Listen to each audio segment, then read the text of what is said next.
Hey again everyone, and welcome back to the channel for another installment in our new figure showcase series, where we take a look at a recently released 6-scale figure that I'm lucky enough, or hopefully lucky enough, to be adding into the collection. And before getting any further, just want to say for those people in the States that celebrated Thanksgiving, hope you all had a great Thanksgiving break, and also hope that many of you were able to score some good Black Friday deals. I know there were a couple of good ones out there. So now jumping back to the figure. For today's episode, we're going to be looking at a military release by Easy and Simple, although it's not your typical military release. This is their version of Ghost from the Call of Duty Modern Warfare series, although they've tagged him as Bravo 07. But the SAS patches, and more importantly the mask options, clearly identify who he's supposed to be. So there's a lot to cover with this guy, so I'm not going to spend too long on my normal preamble, but just quickly, I used to love the Call of Duty games, and in particular the campaigns. I just never had the time to be able to really get into the multiplayer aspects of them. And by the time I usually did, I was the noob getting killed by everyone. So I always focused on the campaign. But the last Call of Duty games I played were the original Modern Warfare series. So Ghost was a character I was always familiar with from those originals. Although spoilers ahead, if you haven't played those games, in Modern Warfare 2, Ghost gets betrayed and killed by General Shepard towards the end of the game. And spoilers. Now, I don't know if the new games are straight up remakes or if the story has been updated and changed a little bit, but I do know from the commercials that Ghost underwent a little bit of a redesign, which is what this figure is ultimately based on. Now, this was a piece that I would have picked up regardless of my familiarity with the game, just to go with the military collection, because needless to say, figure has presence. Skull mask with the all black look, super menacing, and the kit on him also looks pretty impressive. So a nice addition, just purely for any military collector, but an added extra if you're at all familiar with the game. So let's jump right into the figure, and we'll start with the overview of the entire set that Easy and Simple under their General's Armory subset are giving us. And off the bat, you can tell it's a lot. Granted, there are figures that have a lot more, from pouches to backpacks to computers and so on, so he's not one of the worst, but there's still a lot here that has to be assembled.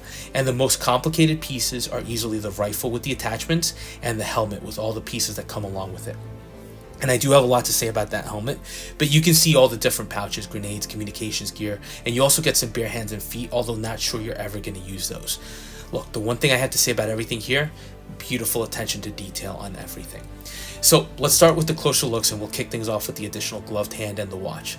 So the gloved hand is fully sculpted, which I appreciate, and it's basically pre-molded to allow you to pose with the figure in a stance to hold the front of the rifle more accurately. I love the white molded skeleton patterns on the glove, just perfectly fits in with the intimidating skull look for Ghost. And of course, underneath you do have a nicely textured piece for the gloves. The wristwatch is nice, band is rubber, and you can actually see some great detail work and texturing on it, including some small silver paint apps at the buckle. So nicely detailed, and while the face looks like it's a sticker, it's really well done, and it looks almost like it's just one single piece. So looks very real. Next, the rifle, which is an HK style that has an integrated suppressor. Interestingly enough, it doesn't include a sling. Not that it's a deal breaker of any sort, just interesting, right? So the rifle itself is a stunning piece. First, it has a working folding stock that also can be extended out. It has a functional action too that can be pulled back with a fold-out handle. Rifle is stamped with the HK designators, and you can see the safety switch with the safety, single, and semi-auto options as well. Just beautiful paint apps overall. There's a nice matte black finish to it, and the suppressor is a nice matte silver. And I like the details on the front where it's not just a rounded piece, but it has some undulations to it. Now, the rest of the attachments are so well detoiled. You get the base iron sights that actually have a collapsible piece for when they aren't in use, so you can flip them up or down. You get the add-on optic for the top rail, as well as the laser designator, the flashlight attachment, and the forward grip. Every single piece here is so well done. The optic, the flashlight, and the designator all have details on them, including writing that just wows. And of course, you get 3 spare magazines along with these nice sleeves to hold them in place on the tactical vest.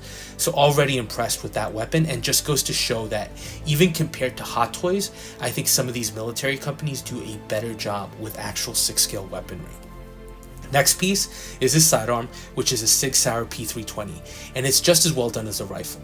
I have a Damn Toys version of the same gun that came with one of their Gangster's Kingdom figures. That might just be a tad bit better, but this one is still amazing. Paint apps are awesome with the nice subtle differences between the matte black of the underbody and the dark gray of the top portion. And the gun has the stamped SIG logo on the handle and the P320 on the muzzle. So really amazing. And then it includes 3 spare clips, also nicely detailed, and also, like with the rifle, they come with the individual sleeves to hold the clips on the vest. And then the holster itself is a pretty nice piece, with the holster being a dark black plastic piece that gets snapped onto the main drop-down attachment. Detail work again here is just impressive. Now, next weapon or piece of equipment is the breaching hammer, which I've seen on the images for Ghost from the new game. It's a simple, single molded piece, but again, paint apps are incredible. The weathering done is amazing, that kind of shows that nice worn metallic look, and the detail work on the head is awesome, as well as on the crowbar-like end. Really a unique piece that adds a little something extra to the kit. Next up has to be one of the most beautiful pieces when fully assembled, and also one of the most frustrating. So the helmet comes like you see it, and you actually have to add in some taped Velcro connections to hold things like the NVG battery pack or even the strobe at the top of the helmet. Again, beautiful, just frustrating. The NVGs themselves are unique, and I've never seen this specific type with any other military release, and I do think they are unique to the figure and the game. But you have your mount and then the lanyards that go from the helmet to the NVGs to hold them in place. Strobe gets connected to a fabric piece that's velcroed down to the top of the helmet, and then you actually get 2 communications options. So first thing, if you use the helmet, you get these pieces that slide onto tracks on the side. It should be simple, right? You've got the tracks, and the earpieces have grooves that are supposed to slide on, but they're so small that the pieces just tend to fall off. So again, glue dots are going to be your friend. The mic also detaches easily, and the earpieces just tend to fall off the metal mounts, so it's something you have to handle with extreme care. The second headpiece is a self-contained headset that would just be held on the sculpt. Also nicely detailed, but just a task to get to fit naturally on the piece. Next up, you get the next setup. The next set of frustrating pieces to attach to the vest, and it's all the modular pouches that sit on the vest and the tactical belt. So you have a backpack, a med pouch, a grenade pouch, a sleeve for the radio, and so on. And you can see the little pieces of fabric sticking out. So using fine-tipped pliers or tweezers, you have to thread these in and out of the vest and onto themselves to almost sew everything together. It can be done, and once it's solidly affixed, it's surprisingly strong, but be prepared for some drops and some cursing. And final set of accessories, the radio, which again, impressive detailing on the face with all the keys and the screens, and then you get 7 different grenades with actual metal pins. So really, really impressive. Granted, the text on the surface of the grenades is all set on tape, but they still look great and really do impress. And once placed on the figure, just add to that intimidation factor. So now let's move on to the sculpt. Look, it's not bad. There's good detailing there, and Easy and Simple did an amazing job on the paint, especially around the eyes, almost giving him that Batman effect for the under that he uses with the masks. You can see some slight facial hair, but not much else to see, right? The eyes themselves too, unfortunately not the best, so don't go in expecting Hot Toys level quality, but they're serviceable. And honestly, I don't think anyone getting this piece is going to just display the figure with the bare sculpt. Now, I know in the original games, Ghost never revealed his face. Not sure if that's still the case in the remakes, so if he does, let me know if you think this is a good recreation of what you saw in the game. But the key here is you get 2 options for covering the face. The first is a bit of a throwback to the original game, which is the more standard balaclava with the skull print on the lower portion over his mouth. It looks good, still intimidating as hell, but it does leave a lot of skin exposed. In the original games, I also think he wore sunglasses, so that would be my preferred display option to at least get him with this mask looking a little more the way he used to in the game. But honestly, the second mask just impressed me immediately. I mean, the thing looks mean as hell, with that molded skull plate on the front and the lines of white paint down the bottom. The fact that it's an actual molded skull piece that obscures his skin and just shows the eyes, it's pretty incredible, and it's definitely something that's meant to intimidate. And there's some nice detailing around the edges too of that piece. And then the teeth on the skull, it just all comes together really nicely, and definitely the immediate highlight for me when looking at all 3 versions.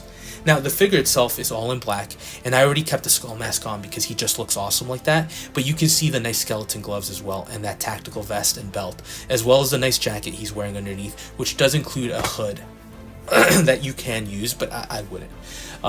The pants are nice tactical with the built-in knee guards, and then the boots are impressive with real laces, and they're stamped with the Solomon logo. So again, an overall impressive figure, just with a lot of attention to detail. I do think the skeletons on the hand could have looked better if they were a little on the gray side to match the mask, but that's a really small nitpick. So again, the highlight of the figure, or of a figure like this, is seeing him all kit up. And honestly, Easy and Simple knocked it out of the park. Sure, it's one of the most tedious things to get the vest and the belt fully outfitted, and like I said, the radio gear also a bit of a nightmare, but once they come together and you see the finished product, these guys make you take a step back and really appreciate everything you're getting. I mean, there's so much detail work here. Every pouch is something unique to it. Even the chem lights slipped into the vest draw your eyes, and needless to say, he looks intimidating. This guy looks awesome. Part of me likes seeing him without a helmet to really showcase that mask, but the helmet itself is a work of art. As much as it pains me to say that, once it's all together, it just looks stunning. So look, if you don't know anything about Call of Duty, and I'm no expert, especially since I haven't played in such a long time, but if you're a game fan, Ghost is one of those iconic characters from the series. So if you want to add him in as that character, you'll be supremely happy just to have him. And all I'll say is just remember to be patient when putting him together. And if you don't know the game, this guy still looks awesome, and a great figure that a military collector like myself can use as an SAS operator. Honestly, I'm planning my end of the year top list, and I will tell you right now, this guy is going to make an appearance. He's that good. And look, if you've never assembled one of these, just be patient and know that you'll have to make tweaks to really make him stand out. For example, I'm still not happy with how the earpieces are sitting on him, so that's something I'll need to mess around with, as well as the wires to make sure they just don't stick out. Oh, and glue dots. I used to use little dabs of crazy glue, but someone recommended glue dots and they work amazingly well. Only issue I'm ultimately going to have is choosing how I'm going to display him. The body that they've provided is amazingly posable and lets you attain some very real looking poses. So if you take your time, sky is really the limit with him. And even if you just do a museum pose, he still looks incredible. Real question for me is the sculpt. I want to see that awesome skull, but the helmet actually looks great, and the very unique quad MVGs also stand out. So I don't know which way I'm going to display him in the long run. It's a good problem to have with a figure when there are so many great options and great positives. Overall though, I'm just really impressed with this release, and if you're interested and can get your hands on him, I would highly recommend picking this guy up. So that was a quick look at the Bravo 07 or Ghost figure from Easy and Simple. I continue to be impressed with that brand, and this is really a top-notch release. So very excited and happy to have him in the collection.